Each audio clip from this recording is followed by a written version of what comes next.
Most people assume experienced field technicians solve problems faster because they've memorized thousands of repairs. Experience definitely helps, but that's only part of the story. The real advantage isn't having every answer. It's knowing how to find the right answer when nobody knows exactly what's wrong.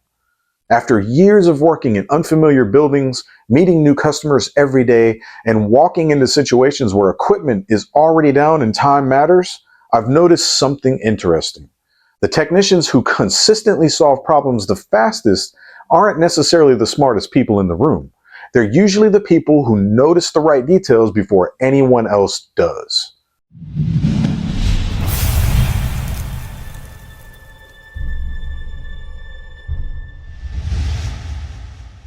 Welcome back, I'm Eric Knipple and I'm a traveling field technician. In this video, I break down how experienced field technicians spot problems faster.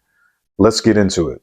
One of the biggest differences between experienced technicians and newer technicians is what they're actually looking for. A newer technician often starts searching for a broken component. An experienced technician starts searching for patterns.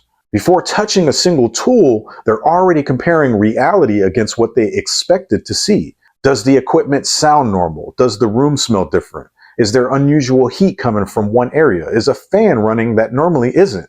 Is something surprisingly quiet? These observations happen almost automatically after enough time in the field, but they're skills anyone can develop.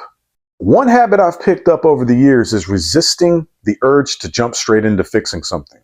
When you first arrive on site, slowing down for 60 seconds often saves you 30 minutes later. That first minute is incredibly valuable because it's your chance to observe the system before you accidentally change anything. Once you start disconnecting cables, cycling power, or opening panels, you've changed the environment. Sometimes you've also erased the clues that would have pointed you towards the real problem. Experienced technicians understand that observation comes before action. Another thing that separates experienced troubleshooters is the questions they ask. Instead of asking what's broken, they'll ask what changed. That's a completely different mindset. Every failure has a beginning. Something happened before the equipment stopped working. Maybe maintenance was performed yesterday. Maybe someone moved the machine. Maybe the software was updated. Maybe there was a power outage. Finding that change often tells you more than testing random components. I also like asking customers when they first noticed the issue and what happened immediately beforehand. Customers may not know exactly what's wrong, but they usually know the sequence of events. That timeline can be incredibly valuable. One lesson I've learned is to separate facts from assumptions as quickly as possible. A customer might say the motor's bad. That's an opinion. Someone else might say we've already replaced that sensor. Useful information, but still something to verify. A voltage measurement, an alarm code, visible damage, or a repeatable symptom, those are facts. The faster you separate verified information from assumptions, the less likely you are to head down the wrong path. Another habit that's helped me tremendously is paying attention to contradictions. Sometimes everything seems to point towards one conclusion except for one small detail that doesn't fit. Many people ignore that detail because it complicates the story. Experienced technicians usually do the opposite. They focus on it. That one inconsistency is often the clue that reveals what's actually happening. I've had situations where every symptom suggested one failure, but one usual measurement completely changed the direction of the diagnosis. Ignoring it would have meant replacing perfectly good parts while the real issue remained untouched. Troubleshooting also becomes much easier when you stop thinking about individual components and start thinking about systems. Machines don't exist as isolated parts. Everything affects something else. One failure can create multiple symptoms across different systems. Instead of asking which part failed, ask yourself, what single problem could explain everything I'm seeing? That approach simplifies complex situations surprisingly often. Another important mindset is eliminating possibilities instead of chasing guesses. Every test should answer a specific question. If a measurement doesn't help eliminate one possible cause, ask yourself why you're taking it. Random testing wastes time, and random part replacement wastes a lot of money. Purposeful testing reduces uncertainty, and that's the goal. One thing people don't talk about enough is how stress affects troubleshooting. When you're under pressure, your attention naturally narrows. You become so focused on one possible answer that you stop noticing everything else. Experienced technicians recognize when that's happening. Sometimes the best thing you can do is step back, scan the entire situation again, and ask yourself what you overlooked. It's amazing how often the missing clues become obvious once you widen your attention. Traveling for field service has taught me this mindset extends far beyond equipment.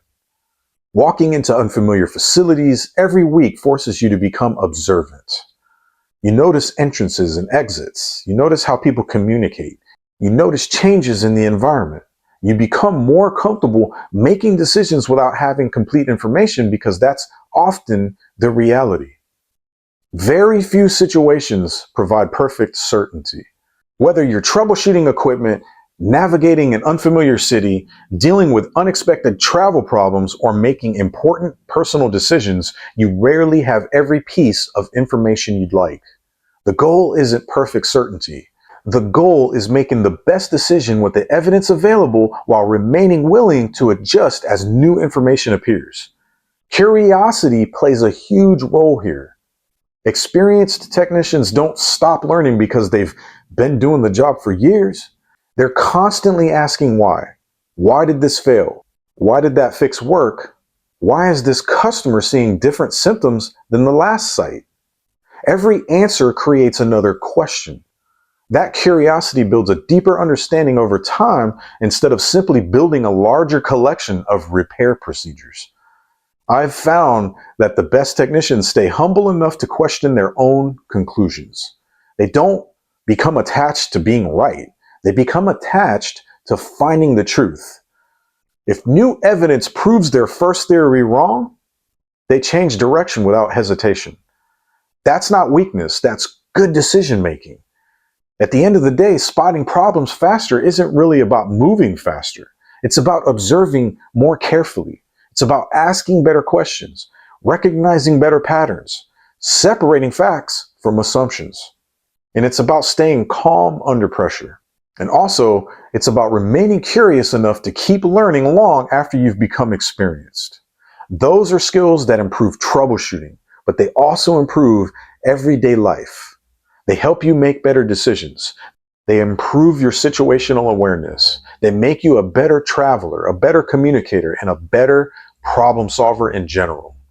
The equipment changes, the technology changes, but the thinking process stays remarkably consistent. And that's one of the most valuable lessons the field has taught me. If you're interested in practical lessons from real-world field experience, not just about troubleshooting equipment, but about improving decision-making, situational awareness, travel, and everyday problem solving, then this channel is for you. So hit that subscribe button and hit that bell to enable notifications. That's it for now. I'm Eric Knipple, and I'll see you in the field.